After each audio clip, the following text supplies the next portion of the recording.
Wanita yang mengalami endometriosis ini akan sulit untuk hamil.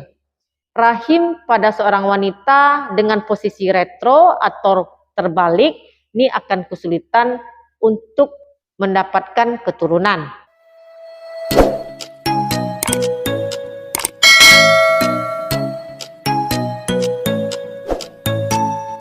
Assalamualaikum warahmatullahi wabarakatuh. Setiap pasangan yang sudah menikah pasti mengharapkan kehadiran seorang anak untuk melengkapi kebahagiaan dalam rumah tangga. Namun tidak setiap pasangan yang sudah menikah dapat langsung dikaruniai seorang anak dalam rumah tangganya. Bahkan cukup banyak pasangan suami istri yang belum memiliki keturunan setelah beberapa tahun, bahkan bisa puluhan tahun pernikahan mereka. Kondisi ini sering disebut dengan infertilitas atau kemandulan. Menurut WHO, ini merupakan organisasi kesehatan dunia, pasangan yang dikatakan mengalami kemandulan jika pasangan mengalami kegagalan untuk terjadinya kehamilan setelah rutin melakukan hubungan tanpa proteksi atau kontrasepsi selama 12 bulan atau 1 tahun. Jadi bagi pasangan, jika dalam 1 tahun istri belum juga menunjukkan tanda-tanda kehamilan, maka ini bisa dikatakan mengalami kemandulan. Kemandulan ini dibagi menjadi 2 jenis, yaitu infertilitas primer dan juga infertilitas sekunder.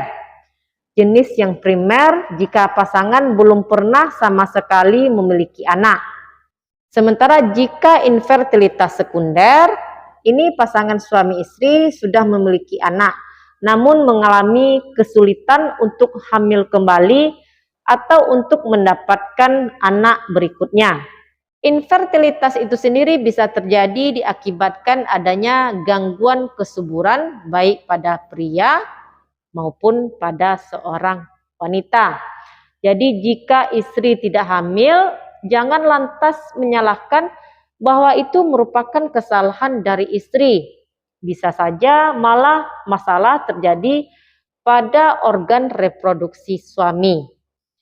Banyak stigma yang berkembang di masyarakat kita bahwa penyebab dari pasangan tidak memiliki keturunan atau tidak memiliki anak disebabkan karena sang istrinya yang mandul.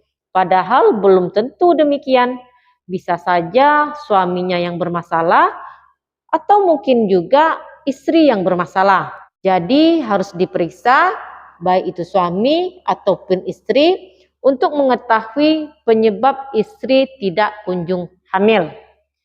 Di video berikut ini saya akan bahas terlebih dahulu mengenai penyebab kemandulan pada seorang wanita atau pada seorang istri. Penyebab kemandulan pada pria akan kita bahas di video berikutnya. Oke. Beberapa penyebab kemandulan pada seorang wanita. Yang pertama itu disebabkan jika wanita tersebut mengalami PCOS atau menderita sindrom ovarium polikistik.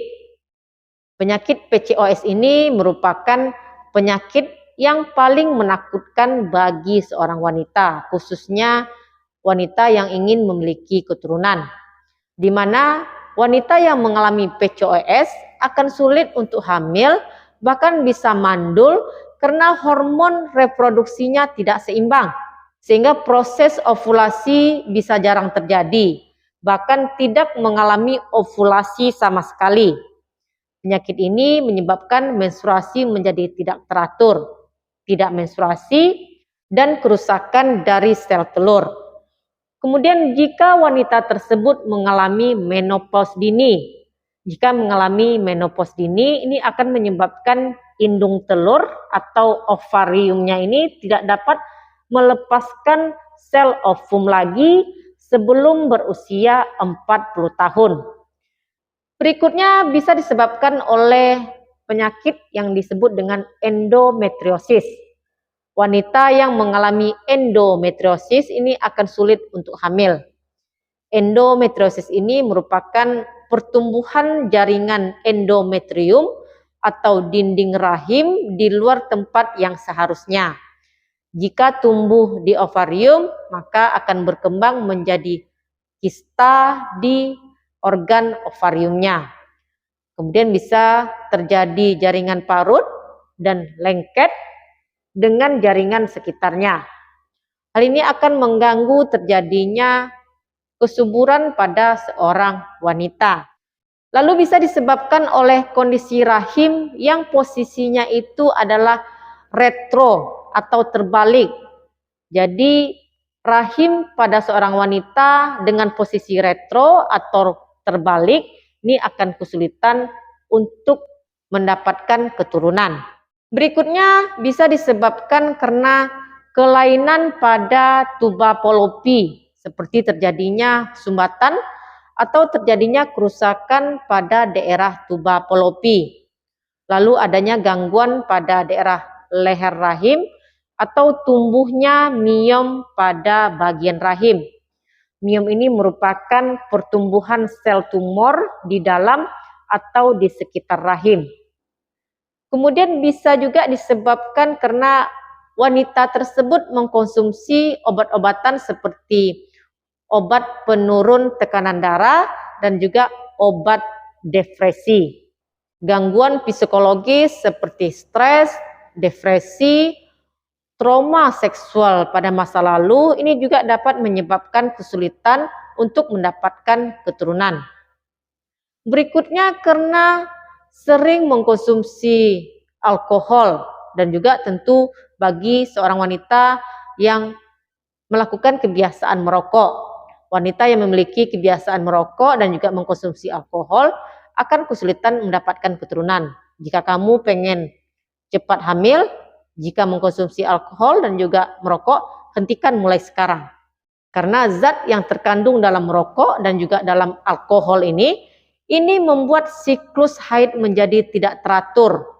Terjadinya kerusakan sel telur, kemudian terjadinya gangguan pada ovarium dan dapat menyebabkan penyakit lainnya.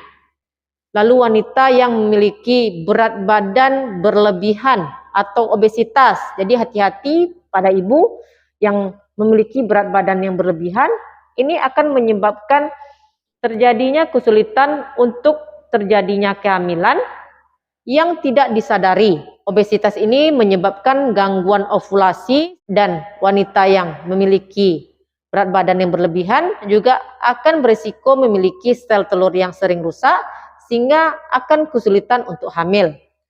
Lalu wanita yang mengalami penyakit menular seksual seperti penyakit GO, chlamydia, ini bisa menyebabkan terjadinya kerusakan pada bagian saluran tuba Fallopi. Dan yang terakhir adalah wanita yang melakukan olahraga dan diet yang sangat ekstrim, diet yang terlalu keras. Ketika seorang wanita memiliki kegiatan olahraga yang sangat berat dan diet yang sangat ketat, maka bisa merusak sistem kesuburan yang sehat dalam tubuh seorang wanita tersebut. Demikian sedikit informasi dari saya, semoga sedikit membantu. Terima kasih sudah menonton. Jumpa lagi di video saya yang lain. Silakan tulis di kolom komentar jika kamu memiliki pengalaman mengenai kondisi kemandulan agar teman-teman yang lain juga mendapatkan manfaatnya jika kamu memiliki tips yang dapat menyebabkan terjadinya kehamilan. Apalagi di video saya yang lain, jangan lupa like, komen, dan di-subscribe, share ke media sosial kamu agar lebih diketahui banyak orang. Jumpa lagi dengan saya, Devi Febriani. Stay healthy. Assalamualaikum.